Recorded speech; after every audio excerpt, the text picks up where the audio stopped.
Thank you for listening to the In the Lead show. Don't forget to subscribe to the show and check out the In the Lead newsletter. Every week, I send out mindfulness and leadership tips to help you become the best leader of you. See the show notes for a link to subscribe to the newsletter or go to www.intheleadshow.com and subscribe there. Welcome to the show. And if you are a person who's highly sensitive, in short, what that means is your nervous system is wired to take in stimulation at a much higher degree than someone who's not highly sensitive. What I sense is important about that to really zero in on is that it is how your system is wired, meaning that it is biological, it is physiological, as the research shows and demonstrates. And so when we're talking highly sensitive, we're not just talking like a personality quirk or disorder, or I always like to say it's not something that your parents did to you, or you didn't pick it up on the playground, and it's not because of that weird drink that you had in college. It is literally how you are born into the world. And so then that means that if your nervous system is taking stimulation in at a much higher degree, you're having a different experience in the world than someone who's not highly sensitive. And then the last little piece that I would add that I think is valuable to highlight is that according to the research, there are 20% of us. So that does position us to often feel like we are the other, or the even less than, because our experience is a 20/80 experience. And along those lines, I typically like to say that it is as if the rest of the world is designed for the other 80%. Welcome back to the In the Lead show. My name is Jennifer Tsang, and you're listening to episode number 33. In today's episode, I'm going to talk to Heather Dominick, who is a woman who is successful and a highly sensitive person. We're going to talk today about what it means to be a highly sensitive leader and how you can leverage the gifts and come up with strategies to support yourself as a highly sensitive person. Now, Heather Dominick is a former high school drama teacher who collaborated with none other than Bette Midler, a graduate of NYU, where she received her first coach training. Heather is the winner of the 2015 Best of Manhattan Coaching Award and creator of the 2014 Stevie Award-winning virtual event, A Course in Business Miracles, 21-day discovery series that attracted close to 6,000 official registrants from all around the world, including Iceland, Nigeria, Russia, Asia, South America, Australia, Europe, and the US. She has appeared on Lifetime television and has been published in numerous books, including Stepping Stones to Success, alongside Deepak Chopra. She's an exceptional facilitator and teacher and is known for creating a safe, sacred environment for true transformation, whether delivering training online or in person. Since 2010, Heather has taught thousands of highly sensitive entrepreneurs and leaders from around the globe how to release lifelong limiting beliefs, overcome fears, and develop new leadership skills in order to make more impact and more income with less effort by doing things differently. And that's a key I want to highlight, and I think is a theme throughout our conversation today, is about how, as a highly sensitive person, we need to do things differently. And most of the world is geared towards the other 70 to 80%. How us as the 20 to 30% can start doing things differently so that they're in alignment with us, so that we can release some of those limiting beliefs and fears that we may have developed throughout our lifetime. So this conversation was extremely fascinating. It's of course something that I love because as a highly sensitive person, it's something I'm always trying to investigate and figure out and kind of find skills and ways to do things differently. Before you check out this episode, there were 4 episodes that I did earlier on in the show that you might want to check out as well, where I did a little bit of a deep dive into what it means to be a highly sensitive person. So before you go into this conversation, if you haven't already, go back to my earlier episodes. Episode 4, The Highly Sensitive Person. Episode 5, The Superpowers of a Highly Sensitive Person. Episode 6, Self-Care for the Highly Sensitive Person. And then in episode 7, I talk about why I think highly sensitive people make great leaders. So if you haven't checked those out, I recommend checking those episodes out before you listen to this one. It'll give a little bit more context if you aren't already aware of what highly sensitive people are and the skills and things to be mindful of. Definitely check that out first. Otherwise, enjoy the show and welcome to the show. Welcome back to the In the Lead show. My name is Jennifer Tsang, and today I am joined by Heather Dominick to talk about highly sensitive people and highly sensitive leaders. Welcome to the show. Thank you. I am really looking forward to this conversation. I am too. I don't know if you noticed looking through my website, but I actually did a 5-part kind of series about highly sensitive people because I myself am a highly sensitive person. It's something that I don't think we talk about enough. So I'm really excited to get your takes on what it means to be a highly sensitive person. And then if you're in leadership or you just want to be a better leader of yourself, like what are some things that you can do if you're a highly sensitive person to be really effective and use your gifts in the best way possible? So Yes. Super excited. But before we get started, I would love to know a little bit more about you. So can you tell us who is Heather Dominick? Yes. How to nutshell that? That's the question. I would say for the purpose of our conversation, I am a teacher at heart. That is my life purpose, including that was also my former career was as a traditional high school classroom teacher. I taught English and drama for 8 years, and I am definitely still teaching to this day, even though I have been self-employed for almost 20 years now. Teaching is really at the heart of what I do. And my business has taken lots of different interesting, curves and turns over the years. In the last 10 plus years, I have had the focus and the deep honor of mentoring other highly sensitive entrepreneurs.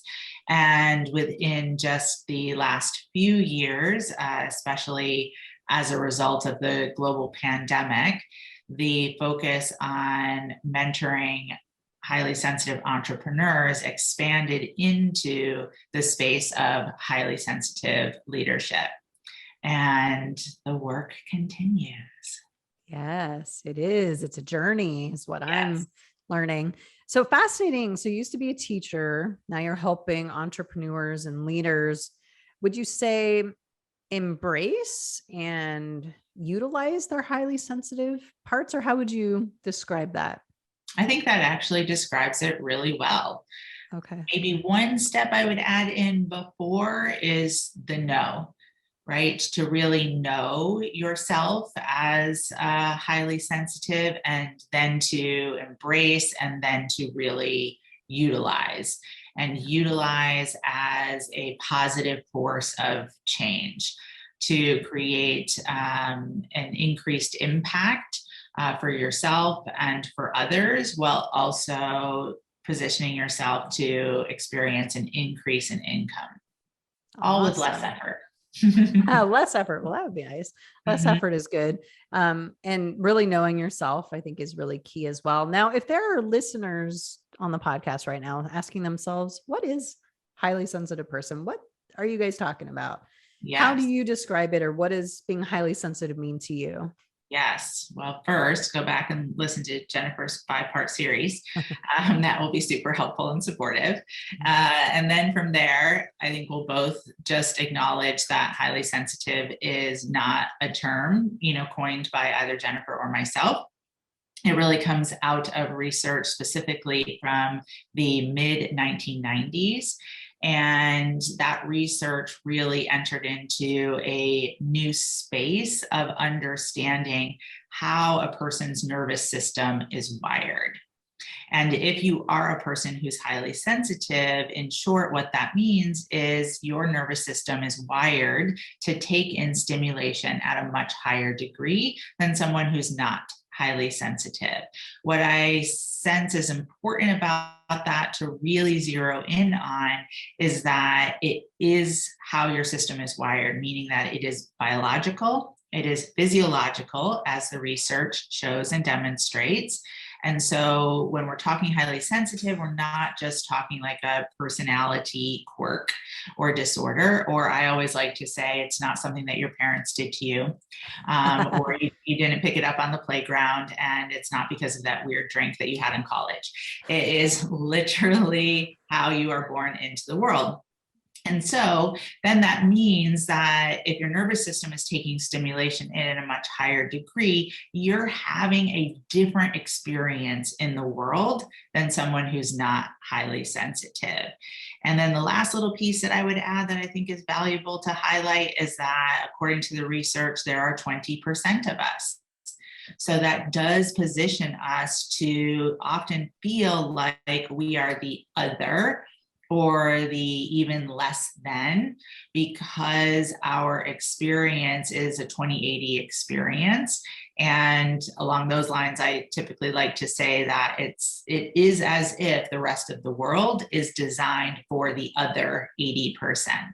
And so that becomes something that needs to be managed, navigated, and learned how to work with. It reminds me almost of like left-handers, right? Like there's such a small minority, but the world is geared towards and focused on right-handers. So if you're left-handed, it can become a problem with just simple things like scissors, or even in school, writing on the desk, right? Remember, you used to always have that one piece that you could rest your arm on the right side. Well, what about left-handers? I remember I used to watch them in school. Like they'd be all like hunched over and like trying to figure out how to, but even as simple, you're right. I mean, I think I think that is an important thing to note, is that it is not a disorder. Nothing happened to you. Nothing is wrong with you. You are just wired differently. And what I find to be the biggest, at least from my experience, travesty in all of this is it's never talked about. And there are 20 to 30% of us walking around this way, feeling like there's something wrong with us. Because I know for many years in my life, I just thought, oh, I'm not like everybody else. So that must mean there's something wrong with me, or I'm defective.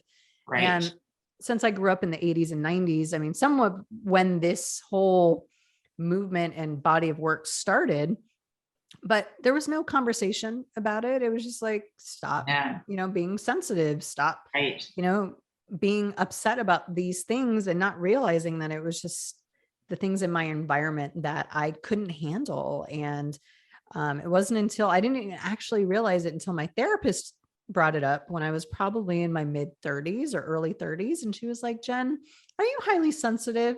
And probably based on all the stories I'm telling her and the things that I'm like going through. And I thought, what are you? I hadn't even really heard of it. I was like, I don't know what that is. And it wasn't until I read Elaine Aron's book and then started doing more research. And I was like, oh my gosh, you do the highly sensitive quiz. And I'm like 30 out of 31. Like I am way off the scale, and it makes sense. But that was an important realization for me, I think. And I don't know about your experience, but just realizing that and accepting it felt like a huge, like, burden had been lifted from me, thinking, oh, okay, nothing wrong with me.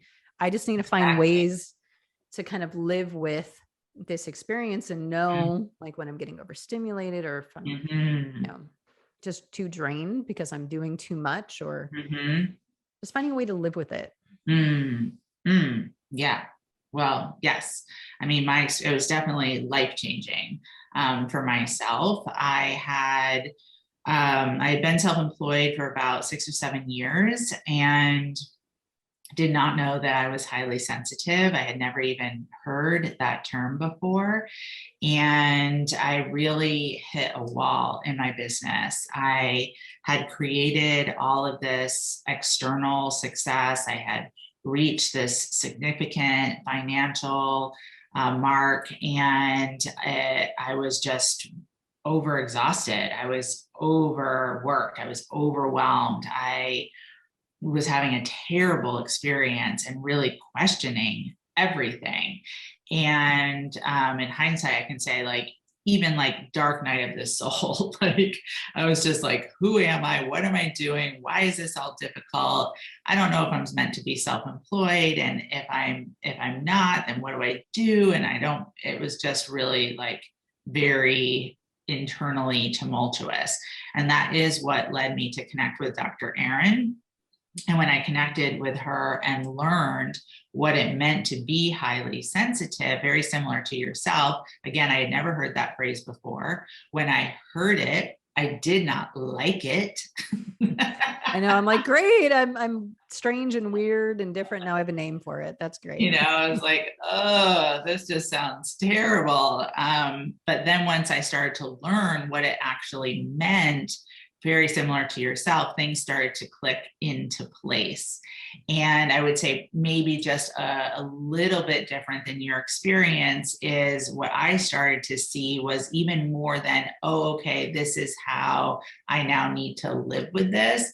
Because I was in that space of being self-employed, I started really seeing, oh, I am going to have to go about everything I'm doing differently. If I'm meant to remain self-employed, then I need to go about my marketing differently. I need to go about selling conversations differently. I need to go about operations differently. Otherwise, if I just keep following all of these, more 80% trainings and coach approaches, then I'm gonna be a pancake, and I'm never gonna make it. And so I literally started to like redesign everything. Yeah. And that really was the beginning. And then what I started to realize is that so many of the clients that I was coaching, no surprise, were also highly sensitive. And then that was really what began the shift in my work to sharing with others what I was developing in order to be able to, just really not only manage self-employment, but really being able to maximize my highly sensitive strengths to really serve me in the process and in the space of being self-employed. And then, as I shared earlier, in the space of leading. Yeah.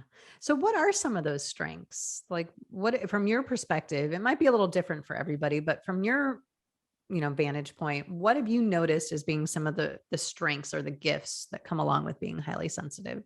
Yes. So I've actually really identified what I refer to as top 12 highly sensitive shadows and top 12 highly sensitive strengths. Again, when it comes to being in that space of entrepreneurialism and leadership. So I'll speak to maybe five. I'll speak to five of the top strengths. So absolutely, intuition is a strength that is very available to us as people who are highly sensitive and will absolutely serve you within entrepreneurialism and within leadership. And absolutely the strength of empathy and the strength of deep listening and that strength of deep feeling and deep thinking. Yeah, I would agree with that. That intuition though is a double-edged sword. I've had people in my life say, how did you know that? Mm-hmm. I'm like, I don't know. It just kind of came to me. And I've had people say, how did you know that, in the sense of, I don't want you to know that. Like, it's almost like the veil becomes a lot thinner for people and we can almost kind of see beyond the veil. And, I've had a friend actually tell me before, she's like, Jen, I like my privacy and I don't want you to feel like you're invading my privacy when you share these things that maybe I don't want people to know about. And I'm like, well, okay, I can, not share things as much. Cause I know when I first discovered kind of my highly sensitiveness, I got really into it. And it can be a double-edged sword though, because some people can be a little uncomfortable with that notion of, oh, someone can understand or see kind of what's going on in maybe my own mind or what's going on in my life. So I always tell people to be cautious, because a gift can, use too much can be, also can be a shadow as well. Well, I really appreciate that you're speaking to that, because I think what that gives us a lens into is so much of what I teach in the highly sensitive leadership training programs is how to really be able to hone your strengths. So not only access your strengths, but hone your strengths so that they become more of tools with which to call upon and to use deliberately. So yes, in terms of intuition, if we take a look at that, that is actually a strength that so many that I mentor really use very deliberately, specifically when having a selling conversation, but also really when working with team. And so then it becomes about not just, oh, I'm using my intuition, but like a very skillful approach to the use of the intuition, because you're absolutely right. If it's kind of just, like unwieldy intuition, that could really work against you in a selling conversation, where you're sharing too much perhaps. And, maybe a potential client isn't ready to hear something that you have to say. Or same with, say, leading a team, right? So it really does become that nuanced development of the skill, or, I always like to refer to strengths as muscles that we build, just like physical muscles, right? Is our highly sensitive strengths. And same thing for empathy, right? When empathy is in the shadow side, that's more of what I refer to as the highly sensitive shadow of over responsibility, where just because you can feel something that someone else is experiencing, when you're in the shadow side, you believe that you're responsible for it, right? Or for that person and their experience, versus when you're able to access it as a strength, it allows you to, again, develop a skill that can be used very deliberately, to support with marketing, to support with, again, having selling conversations, to support with setting up specific types of systems or arrangements for people that you're working with, and team dynamics. And, we could go on and on. So again, I really appreciate that you highlighted that, because it's not just, like, oh, you're either on it, you're either in your strength or you're not. It's either on or it's off, but it's really the development of those strengths, and how to, again, really use them deliberately. Yeah, I've had to definitely learn that in my life. And to me, it feels like balance. Like when I'm in balance, like I'm not too far one way or the other, right? I'm not in deep into the shadows, or I'm not unwielding, right, with the, Yes. the gift, but it's like being in that sweet spot where I can, tap into the strengths of it, but not in a way that feels maybe invasive or detrimental even to myself. Exactly. It's what I was just going to say, to yourself or others. Yeah, Yeah. it's a very good way of saying it. Yeah.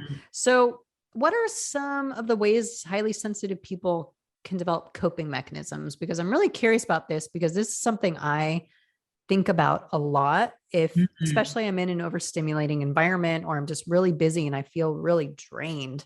Like, what Mhm. are some, mechanisms they can use to help cope with the world that isn't friendly to the, 20% of Yes. us?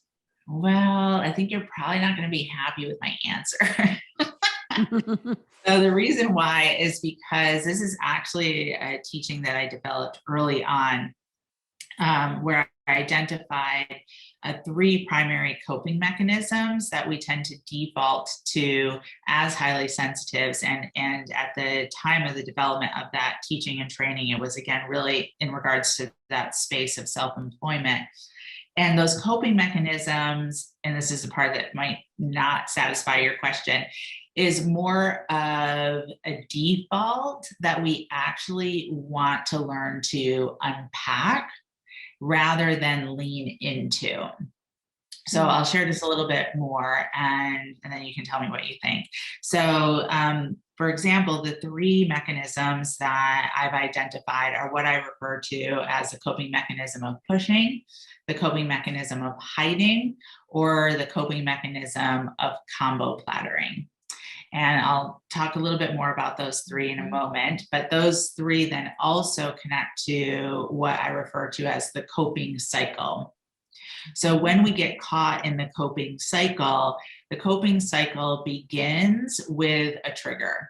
right? That somehow we are triggered, either based on a historical experience and or a physical experience that overstimulates the nervous system. When the system is overstimulated, we quickly kick into anxiety, fear, and lack of safety. And that's that lack of safety that throws us into our coping mechanisms. And then from the coping mechanisms, there's a period of typically beating up on oneself, then a sense of shame, then some soothing and recovering until we're kicked into the cycle once again.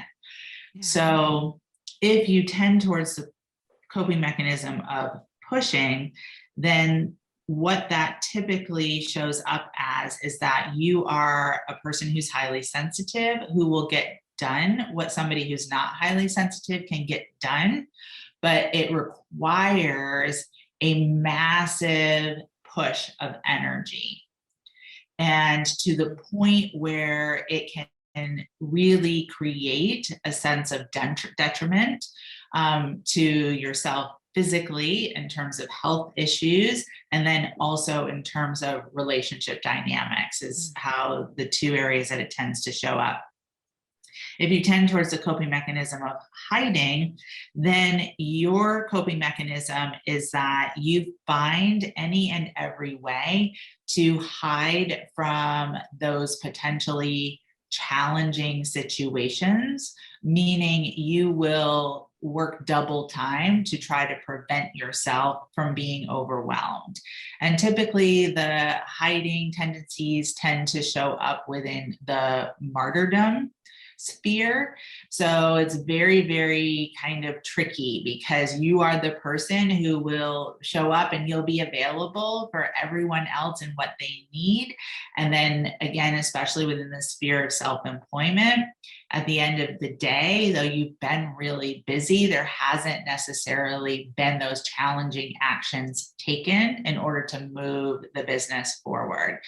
And then if you're a combo platter, you tend to flip-flop back and forth between the two. And I like to say that that's the highly sensitive definition of insanity, because you literally feel like you are going crazy. And then what we really aim for in the training is to begin to be able to recognize when we are triggered into the cycle and into the coping mechanisms, to then be able to make alternate choices to actually go beyond coping. And so I always like to say that there isn't anything wrong with our coping mechanisms, and they've actually really served us well to get us to where we are at the point that most members enter into the highly sensitive leadership training. And yet what we want to be able to do is to be back into that maximizing space of our strengths. And one of our highly sensitive strengths is creativity. So to be able to access that energy or that space of creativity or creating versus coping. How can we create solutions? How can we create dynamic changes? How can we create an alternative, path forward versus just defaulting to the ways that we've coped and gotten by without fully understanding ourselves as a person who's highly sensitive? So big, long answer. And like I said, totally acknowledge it's not what you were asking, but that is the way that in my work, I do approach that coping tendency for those of us who are highly sensitive. Yeah, no, I mean, that's perfectly fine answer. I mean, as you were talking, I almost raised my hand when you were talking about the hiding coping mechanism, because that's definitely my tendency, I think, in a lot of instances. And I think a lot of us, depending on, the environments we grew up in, what type of family unit we had, I think early on, we are almost forced to develop one of these mechanisms. But I like how you said, I think there was a purpose, and I think it served you actually really well, helped you survive whatever maybe situation you were in. Right. But are we, are we taking that to the extreme, right? Are we, maybe having that take over too much? Remember, imbalance, like I like to honor that. Basically what I'm saying is I like to Yeah. make sure I'm honoring, like, Jen, this is a tendency that you have. It served you well at one point, may not serve you well right now in the ways that you want. Yeah, let's figure out ways to kind of shift into more of that creative space. So no, Yes. it made Well, a I lot of will sense. absolutely out myself as a pusher. And that was definitely the space that I was in when, I just really felt like I hit that wall, which is what, again, brought me to understand that I was highly sensitive. And I really very much agree with you. And one of the things that I really always emphasize in the leadership training programs is it's always a choice, right? So we always have a choice. And most of the members who are in the highly sensitive leadership training program, they've gotten to a place in their highly sensitive journey where they're like, okay, you know what? Like, this coping is just not, it's just not okay anymore. It did serve me really well.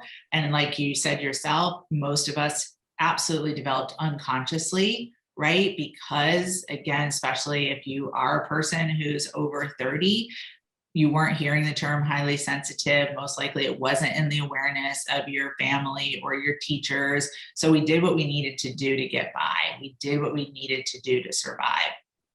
And again, most of those that I mentor, they're at a place where they're like, okay, and now I'm ready to go beyond that. And it is, again, it's always a choice, and it's there's no right, there's no wrong, and there's no judgment, but it is about like, well, what would you like for your experience? And if you would like to go beyond that cycle or beyond that experience of pushing and hiding or combo plattering, then I've developed the tools and the teachings and the trainings that will help you to do that, because that's what I've done for myself. And some people are not ready for that, and that's okay. Yeah. Yeah, that's true. We're all at different points in the journey and totally makes sense. But I appreciate this space even just to talk about it, because you see more and more like online people talking about it. I still don't think it's enough for the 20% of us out there. That how many people I talk to every day who still don't even know what the term highly sensitive means. So I think, Yes. yeah, I mean, really, and what I hear you saying is just really understand yourself and just, Yes. I think that was a key thing for me too, as a highly sensitive person, was saying, okay, this is, my reality. This is how I was born. Now, what do I need? How can I support myself? What are my strengths? What are the things I need to kind of keep an eye out on? And kind of notice more. And I think it almost requires you to be more like in tune with who you are and understanding how you work, not even just cognitively, but even like you said, it's a physiological response. You have to understand Yes. even the somatic part of it. It's a whole, Absolutely. puzzle that I think is, Absolutely. Sure. And it changes everything, yeah. and that's why I said earlier, it's that no piece, right, is really so imperative. In the leadership tracks where we offer 7 different forms of curriculum, every track starts with what we refer to as orientation trainings. And those orientation trainings are orienting to yourself. Yeah. And that's really the terrain, right? To begin to navigate and learn about. And then from there, you can make well-informed decisions, for things that you want to create for yourself, ways that you want to show up in relationships, and how that can support you to lead. And what I would also offer up, along the lines of what you were saying, where it's just not being talked about still in a lot of spaces, is how this information, or being aware of what it means that 20% of the population is highly sensitive, how that can be of such value to associations and organizations and corporations. And that is absolutely a space where it is missing and lacking. And that's a real miss in terms of impact on leadership, because not everyone is designed as an 80 percenter. So you could actually be experiencing a different level of productivity and creativity within groups, within teams. And it's unfortunate that again is a space that's currently primarily missed right now. Yeah, I think for leaders, I've said this on previous podcasts, but I look at highly sensitive people in a lot of ways. It's like the canary in the coal mine. It's like, I can remember before the pandemic started talking to people about not only mental health and my concerns with, let's be real. This started way before the pandemic ever came and graced us with all the uncertainty. This was all lingering there. And I've been saying it for years, and people, I don't think, wanted to pay attention. And I think a way a leader can really utilize the strengths of a highly sensitive person is not look at them as being kind of a nuisance, or, I always say I'm the truth teller, and it just bothers people because I'll just be very open and honest. And, people don't always want to hear that, but take notice, because when I tell you in our leadership call, hey, people are being really quiet, there's something I'd be paying attention to something. Yes. Let's unpack that a little bit. That is a sign to you as a leader to go, oh, Jen must be picking up on something. Maybe I need to turn my attention somewhere else. And maybe I need to double down on, connecting with my people. But listen to the highly sensitive people, because they can be your canary in the coal mine that can give you that early warning, right? Not wait until, oh my gosh, now there's a pandemic and I don't know what to do. We haven't done anything to help prepare people for this, disruption. So I'm always telling leaders, like, if you're not highly sensitive, get to know what highly sensitive means, and then start really leveraging and utilizing all the gifts that they bring to an organization. Yes. And just even start by knowing who on your team is. Yeah. Yeah. And I think it's even better. Like I would say I've had a couple of highly sensitive leaders, but I'm thinking of one in particular who was phenomenal. Like, I feel like highly sensitive people are meant to be leaders because they just have that natural ability to empathize, to connect, to be intuitive, right? And kind of sense what's going on. And yet in corporations, it's still not, it's undervalued. It's like, they want more of the hard skills or the, technical, like the cognitive skills, but not. And I feel like it's a huge missed opportunity as well. Like it's a huge missed opportunity. Huge missed opportunity. Yeah. I mean, we're moving in that direction. We are. I'm confident. I keep holding the space. And, it's like any change, right? You have those who are going to hold on and they're going to fight it and they're going to resist it. But I mean, even when you describe or you talk about hard skills, the thought that immediately comes into my mind is like, ugh, so last century. Right. Yeah. But they still talk about it in hard and soft skills. And my response to that always, like Brene Brown, is to say, those soft skills are the hardest skills you will ever have to develop. I mean, so true. I mean, anyone could sit down and learn something and, take a test and be proficient. But for someone to actually sit through a really uncomfortable situation or be able to really connect with someone on a really deep level when they're maybe going through a crisis, now that I can guarantee you most people cannot do. So if I were hiring leaders, I'd be saying, I want to surround myself with highly sensitive leaders because they'll be the ones who can really help us develop a great culture, great, skills that I want to see within my organization, the empathy, connectedness, all that. That's right. But Exactly. And where, as you mentioned, that the pandemic has given us the gift of the potentiality to go there. And so the big question will be how many will follow through, right? To truly enter into that space of, new world dynamics, and how many will just fight to go back to what it was. Yeah, every time I see a tweet or an article that says we're headed towards, being back to normal, and all I could think is, oh my gosh, please let's not go back to normal. That was not. Please. an opportunity to create something new, something better, Exactly. something. So yeah, it Yes. worries me. But so going back to leadership. So if we have some highly sensitive people on the listening today who are interested in developing their skills and becoming a better leader, what are some things you recommend they do to start down that path or that journey? Well, I think most importantly, as we've been talking about, is that know and that embrace, right? The know, the embrace, and the utilize. That has to be the umbrella. That has to be the path. And it sounds so simple, but yet it's really significant to highlight because often as highly sensitives, if we are going back to like old century, right? We have, as part of that coping, developed the tendency to wait for the other 80% to give us the signal, to give us the signal that it's okay.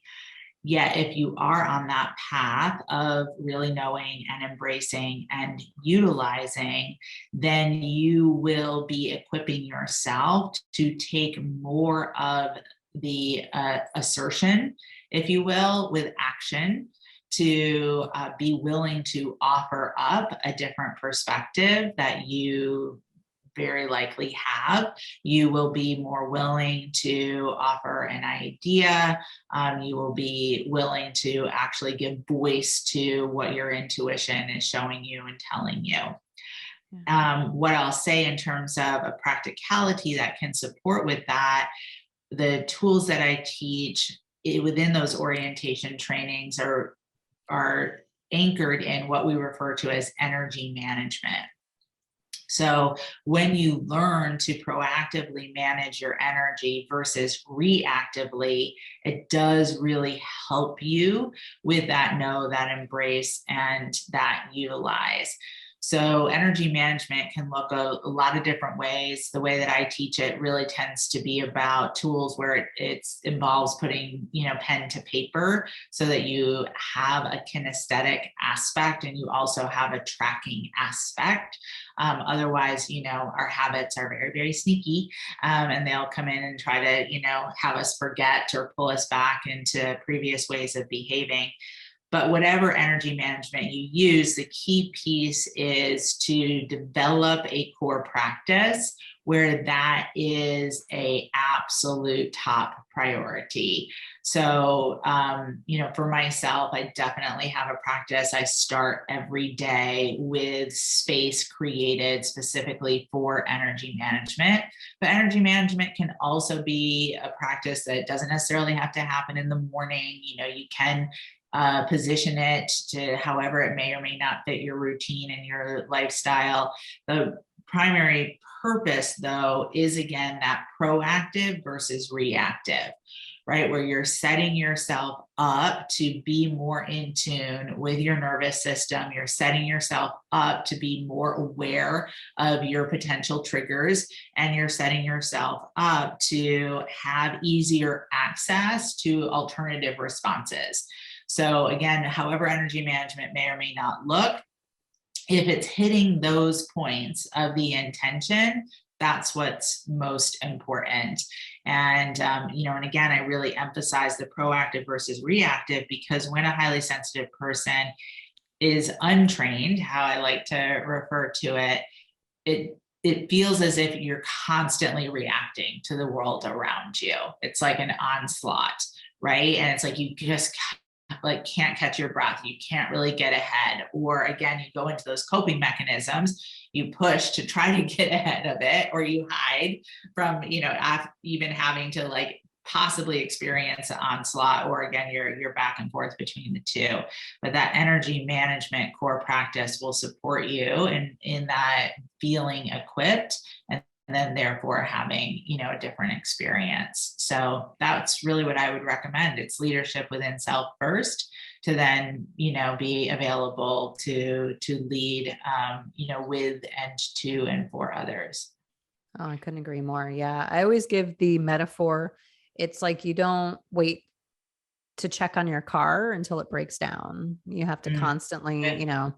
take it in for maintenance. You have to, check the tire pressure, oil, whatever. Like it's a constant maintenance. It's not waiting Yes. until the thing completely falls apart.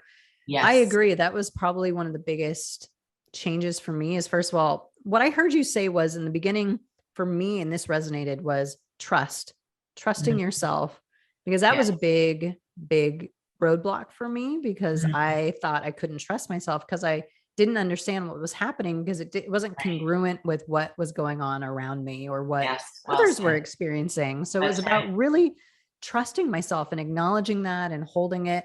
But then, like you said, being proactive about setting up practices that support me in that Yes. energy. So for me, it's about building time into my day to be able to take breaks, to maybe Mhm. even lay down for like 20 minutes. I mean, not take a nap, but just even rest, Yes. let my energy level, my stimulation kind of come down.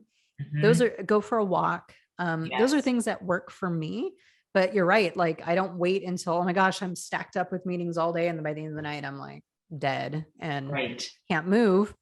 You have to really be proactive. That's, I think, one of the Yes. shadow sides of being a highly sensitive person is we have to be much more mindful of that Absolutely. energy and regulating it a little bit better. Yes. And when we do that, then we can be our best selves and be in that creative energy and, all Makes that all you're the talking about. difference. Yeah, Yes. that's Yes. awesome.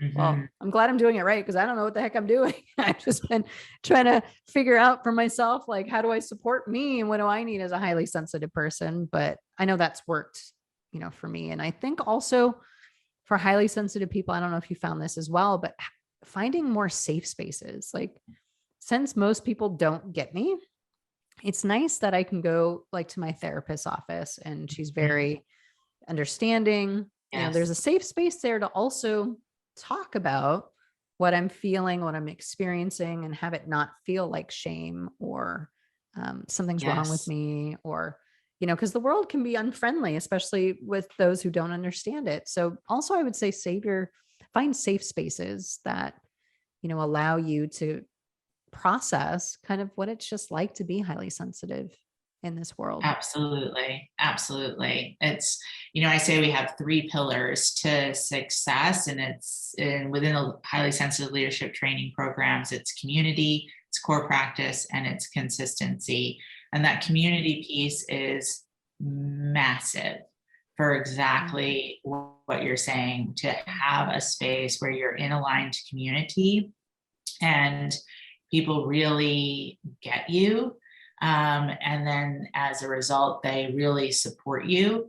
And so one of the things that I often say is, we practice it in here, meaning in the community, so that we can go be it out there. Yeah. Right. Yeah. Mm-hmm. That's great. And I even say practice it in here internally first, to, Yes. because I'm a big believer. I think practice helps me a lot too. That's helped me kind of manage my anxiety and overstimulation that I can get, is the more I can practice with even myself before I even go into community or out. I find that helps too, because then it becomes more of an embodied practice, right? It's not Yes. just something I'm doing because, Right. Heather tells me to. It's something that Yes. I intrinsically develop. And then, yeah, it's almost, yeah, you step into a safe space to then be able to spread your wings and fly out in the world. That, Yes, because according to Dr. Elaine Aron, we are the royal advisors. So we're not meant to be in isolation, only sitting on our meditation cushions and writing in our journals. We're actually really meant to be out there and really contributing. Mhm. And it does, require everything that we've been talking about today to be able to show up to do that. Yeah. Fantastic. I've loved this conversation. I've appreciated all of your insights and sharing, especially with the coping mechanisms and helping, if we have new listeners, what does it mean to be highly sensitive? Because again, there's 20 to 30% of us, which is a pretty big number. It's actually, It again, is. it's shocking to me that we don't talk about it more, considering how many of us are out there. Yes. So Yes. I appreciate you coming to this space and sharing your wisdom with us. I like to do a segment at the very end just to get to know you a little bit more and maybe a little bit deeper perspective on who Heather is. So wanted to ask you just a couple of quick little fun questions. But I would be really curious about your favorite book on your bookshelf. Yeah. Well, I kind of have to go back to just my favorite book always, which is To Kill a Mockingbird, which suddenly has become super controversial. But that is an all-time favorite. Okay. I've loved it for many years. I loved teaching it. And gosh, I don't even know how many times I've read it, and I can go back and I could read it again. Oh, awesome. Yeah, I haven't picked that up since I think it was high school was when I had to read it. But yeah, I remember. Very cool. The last question is, who is an influential person on you and how did they impact you? Oh my gosh. So many. The first one who comes to mind, I'm just going to be honest, is my therapist. And I've, had that relationship as a safe space, as you said, for many years. And so much so the relationship goes, beyond and enters into more of like a spiritual teacher space as well. And has been absolutely influential and key to everything I've been able to do and be and create, really. Yeah, I'm glad you brought that up because that's another passion of mine is talking about mental health. I don't think we do that enough. So I like to, and I'm glad you talked about it too, because removing the stigma of seeing a therapist. And I think therapy is great for highly sensitive people, especially if you can find one that, you connect with, is safe, but that space can be so powerful and so transformational, especially for the highly sensitive person. Mental health is key. Amen. So Heather, it was so nice to talk to you today. Where can people find you? I would recommend you go to www.businessmiracles.com. So businessmiracles.com, and lots of good stuff waiting there for you. Awesome. Well, thank you so much for your time. I really appreciate you coming on the show today and talking about the highly sensitive person. It's my favorite subject. So I appreciate you coming on. Thank you so much.